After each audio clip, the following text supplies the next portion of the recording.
कहानी की शुरुआत में हम देखते हैं कि जेम्स अपने गुजर चुके दोस्त की कब्र पर आया है। चेहरे पर एक अजीब सी उदासी और पुरानी यादों का बोझ है। वो बस वहाँ चुपचाप खड़ा उन पुराने पलों को याद कर ही रहा था, लेकिन किसे पता था कि अगले ही पल एक जोरदार धमाका उसे हवा में उड़ा देगा, जिसके बाद वो तुरंत संभलता है और अपनी जान बचाने के लिए तेजी से भागता है। जैसे ही वो एक पुल पर पहुंचता है, पीछे से एक काली कार आती है और उस पर धाएं गोलियां चला देती है। इससे जेम्स पूरी तरह से शॉक हो जाता है। वो छलांग लगाता है और कार सीधे आगे निकल जाती है। जेम्स तुरंत उठता है और उल्टी दिशा में भागता है, लेकिन सामने से एक हैवी मोटरसाइकिल आ जाती है। इधर से काली कार भी ड्रिफ्ट मारते हुए आ जाती है और उसे दोनों तरफ से घेर लिया जाता है। कार में बैठे लोग उस पर दनादन गोलियां बरसाना शुरू कर देते हैं। दुश्मनों को दोनों तरफ से पास आते देख जेम्स हिम्मत जुटाता है, तेजी से आगे बढ़ता है, पुल का केबल पकड़ता है और बहुत नीचे छलांग लगा देता है। और वो रास्ते में आने वाले तारों और छड़ों को तोड़ता हुआ नीचे जाता है। हवा में झूलते हुए वो धड़ाम से दीवार से टकराता है और बुरी तरह से जमीन पर गिरता है। ये करतब देखकर मोटरसाइकिल वाला भी हक्का बक्का रह जाता है। जेम्स तुरंत उठकर फिर भागने लगता है और पलक झपकते ही मोटरसाइकिल वाला फिर से उसके पास आ जाता है। जेम्स तेजी से आगे लपकता है और झपट्टा मारकर उसे जमीन पर गिरा देता है। मोटरसाइकिल वाले की गन पकड़ता है और उसके सिर पर एक जोरदार फाइट मारता है। दोनों में जोरदार फाइट होती है, लात घूंसे चलते हैं। जेम्स मौके का फायदा उठाकर उसकी गर्दन को कसकर पकड़ लेता है। मोटरसाइकिल वाला छूटने की बहुत कोशिश करता है और इससे पहले की पूछताछ शुरू हो, वो खुद ही सब उगलने लगता है। वो बताता है कि जेम्स किसी बहुत बड़ी साजिश का शिकार हो चुका है। जेम्स का चेहरा गुस्से से लाल हो जाता है। वो उसे जोर से दीवार पर दे मारता है, जिससे उसकी नकली आंख छिटक कर बाहर गिर जाती है। इसके बाद जेम्स उसी मोटरसाइकिल पर बैठता है, तेजी से घुमाते हुए उसे दौड़ाता है, कब्रिस्तान के बीच से ड्रिफ्ट मारता है और हवा में उछलकर एक ऊंची दीवार फांद जाता है। वो सीधा होटल के दरवाजे पर पहुंच जाता है और फिर अपनी गर्लफ्रेंड मैडलिन के पास जाता है और उसे पूछता है कि उसने उसे धोखा क्यों दिया। लेकिन मैडलिन को उसकी एक बात भी समझ नहीं आती। जेम्स तय करता है कि पहले इस खराब जगह से निकला जाए, बाकी बातें बाद में होंगी। दोनों जैसे ही स्पोर्ट्स कार में बैठते हैं, दुश्मन गुंडे उनके पीछे लग जाते हैं। वो स्टीयरिंग को तेजी से घुमाता है ताकि इन पीछा करने वाले गुंडों से छुटकारा पा सके। उसकी इन अजीब हरकतों से मैडलिन बुरी तरह डर जाती है। सामने से एक कार को तेजी से आते देख जेम्स बिना घबराए बटन दबाता है और कुछ बम के छोटे छोटे टुकड़े गिरा देता है, जिससे वो कार पलक झपकते ही एक जोरदार धमाके के साथ उड़ जाती है। मैडलिन अभी सदमे में ही थी कि अचानक साइड से एक जोरदार टक्कर लगती है, जिससे उनके भागने का सिलसिला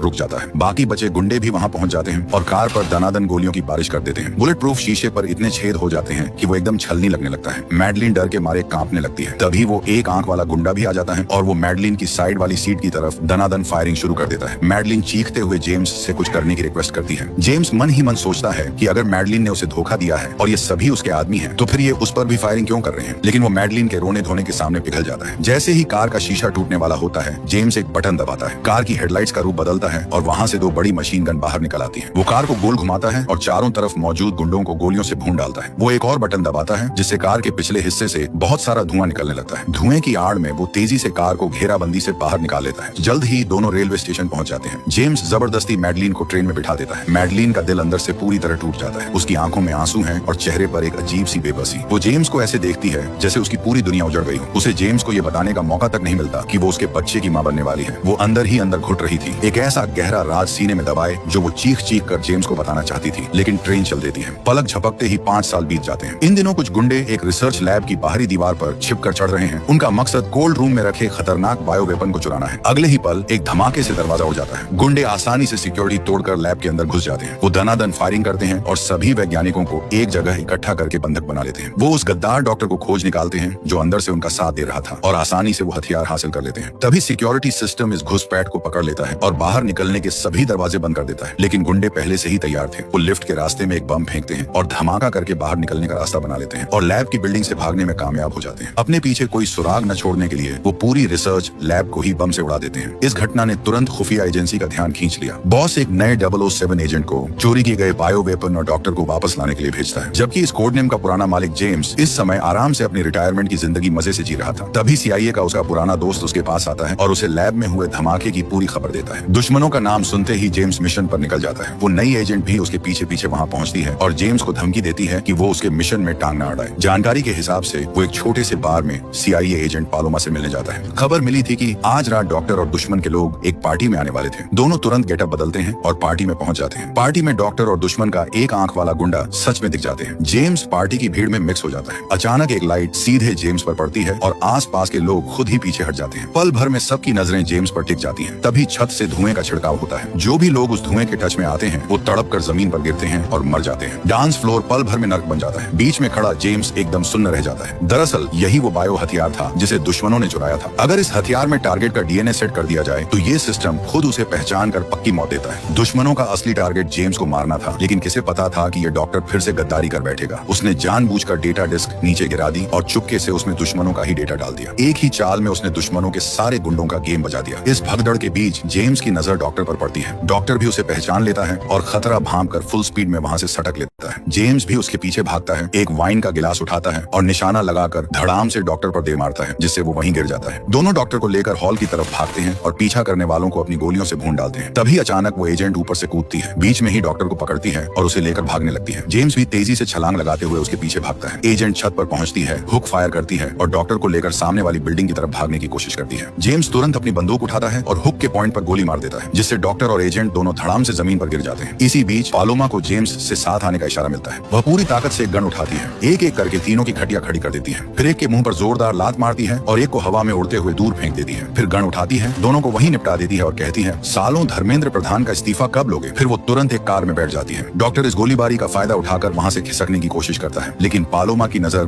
उस पर पड़ जाती है। वो एक्सीलेटर दबाती है और कार को सीधे एक खंभे से टकराकर डॉक्टर को वापस अपने कब्जे में ले लेती है। मिशन खत्म होता है। जेम्स पालोमा को बाय बोलता है और डॉक्टर को लेकर अपने पुराने दोस्त को सौंपने के लिए एक प्लेन में निकल पड़ता है। दोनों तय की गई जगह पर एक नाव पर चढ़ते हैं। जेम्स डॉक्टर से हथियार के बारे में पूछताछ करता है, लेकिन किसे पता था कि उसका यह पुराना दोस्त गद्दार निकलेगा। वह डर जाता है कि कहीं डॉक्टर उसका नाम न ले ले। वह तुरंत अपनी बंदूक निकालता है और जेम्स के दोस्त को गोली लग जाती है। जेम्स तेजी से आगे बढ़ता है। वो गद्दार अपनी बंदूक उठाता है और जेम्स पर कई गोलियां दाग देता है। जेम्स के पास बचने का कोई रास्ता नहीं था। वो छिपने के लिए नाव के केबिन में घुसता है और पीछे मुड़कर देखता है कि दरवाजा बाहर से लॉक कर दिया गया है। वो अपना कोट उतारकर अपने घायल दोस्त के घाव को दबाता है और फिर बाहर निकलने का कोई दूसरा रास्ता खोजने लगता है। अचानक एक धमाका होता है और पूरी नाव आग की लपटों में घिर जाती है और उन लपटों के बीच से एक प्लेन उड़ता हुआ बाहर निकलता है और इसमें वो गद्दार दोस्त और डॉक्टर होते हैं। पानी की ठंडक से जेम्स के रोंगटे खड़े हो जाते हैं। केबिन में तेजी से समंदर का पानी भर रहा है और नाव किसी भी पल पूरी तरह डूब सकती है। वो घबराहट में अपने पुराने दोस्त का नाम पुकारता है। उसे पानी के बहाव से ऊपर खींचता है। नाव डूबने ही वाली थी और उसका पुराना दोस्त बुरी तरह घायल होने की वजह से मौत के एकदम करीब पहुंच चुका था। वो चाहता है कि जेम्स उसे छोड़कर अकेला अपनी जान बचा ले। जेम्स के पुकारने के बाद भी दोस्त धीरे धीरे होश खो बैठता है। जेम्स की आंखों के सामने उसका बरसों पुराना जिगरी यार हमेशा के लिए उसकी पकड़ से छूट रहा था। वो बेबस होकर उसे समंदर के गहरे पानी में डूबते हुए देखता रह जाता है। वो चाहकर भी कुछ नहीं कर पा रहा था। एक ऐसा जासूस जिसने दुनिया बचाई, आज अपने दोस्त को नहीं बचा सका। ये हार उसे अंदर तक चीर देती है। वो बाहर निकलने का रास्ता खोजने के लिए पानी के अंदर गोता लगाता है। नाव अब गहरे समंदर में डूब चुकी थी। पानी के भारी दबाव की वजह से वो दरवाजा नहीं खोल पा रहा था। पानी के अंदर उसकी सांस रोकने की कैपेसिटी भी जवाब दे रही थी। जिंदा रहने की जबरदस्त चाहत के साथ वो फिर से नीचे गोता लगाता है और अपनी पूरी ताकत लगाकर दरवाजे का हैंडल तोड़ देता है। आखिरकार किस्मत का दरवाजा उसके लिए खुल जाता है और वो अपनी जान बचाकर बाहर निकल आता है। मौत के मुंह से बाहर आया जेम्स कसम खाता है कि वो दुश्मनों से बदला लेगा। वो अपनी बरसों से धूल खा रही गाड़ी निकालता है और एक तेज तीर की तरह गैरेज से बाहर निकलता है। दुनिया का सबसे खतरनाक जासूस वापस लौट आया है। जेम्स जेल में दुश्मनों के बड़े बॉस ब्लोफील्ड से मिलने पहुंचता है। इत्तेफाक से उसकी एक्स गर्लफ्रेंड मैडलिन भी उसी जेल में काम कर रही थी। पुराने प्रेमियों की मुलाकात काफी टेंशन वाली होती है। कुछ ही समय पहले मैडलिन ने अपनी कलाई पर वो बायो हथियार लगा लिया था। इसके पीछे की वजह ये थी कि दुश्मन के एक गुंडे सफिन ने मैडलिन की बेटी को मारने की धमकी दी थी और उस पर दबाव डाला था कि वो इसी हथियार से बड़े बॉस ब्लोफील्ड की जान ले ले। इसी वजह से वो जेम्स के टच में आने से पूरी तरह बच रही थी। उन दोनों को एक साथ बड़े बॉस से मिलने के लिए भेजा जाता है, लेकिन ऐन मौके पर मैडलिन का मन बदल जाता है और वो वहां से जाना चाहती है। ये देखकर जेम्स उसकी कलाई पकड़ लेता है और इसी के साथ वो हथियार जेम्स के हाथों पर लग जाता है। जेम्स अकेला ही मुलाकात वाले कमरे में जाता है, ये जानने के लिए कि ब्लोफील्ड से उगलवा सके कि इस पूरे गेम के पीछे असली मास्टरमाइंड कौन है। वहां उसे पता चलता है कि मैडलिन ने कभी उसे धोखा नहीं दिया था। वो सब ब्लोफील्ड की रची हुई प्लानिंग थी। ये सुनकर जेम्स गुस्से में पागल हो जाता है और ब्लोफील्ड का गला पकड़ लेता है, लेकिन क्योंकि वो जेल में थे वो असल में उसे नहीं मारना चाहता था। फिर भी जेम्स के हाथ पर लगे हथियार से ब्लोफील्ड की मौत हो जाती है। साथ ही उसे ये भी पता चलता है कि अगर ये हथियार एक बार बॉडी में चला जाए तो ये जिंदगी भर के लिए बॉडी से जुड़ जाता है और इसे हटाने का कोई जुगाड़ नहीं है। अच्छी बात ये थी कि ये हथियार सिर्फ उसी को नुकसान पहुंचाता था जिसका डीएनए इसमें सेट किया गया हो। सच जानने के बाद जेम्स मैडलिन के पास जाता है और उनके बीच का कनेक्शन फिर से जुड़ जाता है। एक दूसरे से दिल की बात कहने के बाद दोनों अपनी जिंदगी के उन 5 सालों की दूरियों को मिटाने ही वाले थे, लेकिन अचानक ऊपर के फ्लोर से आ रही एक आवाज इस प्यारे पल को तोड़ देती है। तब जाकर जेम्स को रियलाइज होता है कि उसका और मैडलिन का एक बच्चा भी है। वो एकदम सुन्न रह जाता है। जिस इंसान ने जिंदगी भर सिर्फ गोलियां खाई और मौत से खेला, उसे अचानक एक पिता होने का एहसास होता है। उसकी आंखों में एक साथ खुशी, हैरानी और अपने परिवार परिवार को खोने का डर सब कुछ छलक आता है। अगले दिन जेम्स को अपने एक साथी का कॉल आता है। उसे पता चलता है कि उनकी पूरी फौज उसे और उसके परिवार को मारने आ रही है। वो तुरंत अपनी पत्नी और बच्ची को लेकर वहाँ से निकल पड़ता है, लेकिन उनकी कार अभी कुछ ही दूर गई थी कि गुंडे उनका पीछा करते हुए आ पहुँचते हैं। वो अपनी कार को जेम्स की कार से चिपकाते हैं और दोनों तरफ से घेर कर उसे रोकने की कोशिश करते हैं। जेम्स तेजी से अपना स्टीयरिंग घुमाता है और एक कार को झटके से रास्ते से हटा देता है। फिर वो दाईं तरफ जोरदार टक्कर मारता है, जिससे दूसरी कार सीधे एक मिट्टी के टीले पर चढ़कर बुरी तरह पलट जाती है और उसके परखचे उड़ जाते हैं। पागल हो चुके गुंडे एक हेलीकॉप्टर तक ले आते हैं और जमीन पर चल रही गाड़ियों के साथ मिलकर जेम्स और उसके परिवार के पीछे हाथ धोकर पड़ जाते हैं। जेम्स बाईं ओर एक कट मारता है और बगल से आ रही काली कार को पलट देता है। वो इस मौके का फायदा उठाता है और एक्सीलेटर फुल दबाकर जमीन पर पीछा कर रही सारी गाड़ियों को पीछे छोड़ देता है। हेलीकॉप्टर से बचने के लिए वो अपनी कार को घने जंगल में घुसा देता है। फिर वो अपनी पत्नी और बच्ची को एक छिपी हुई झोपड़ी में सेव कर देता है और दुश्मनों का ध्यान भटकाने के लिए खुद अकेला ही बाहर निकलकर गोलियां चलाने लगता है। दुश्मनों के आने से पहले जेम्स नए हथियारों से लैस हो जाता है। इसी बीच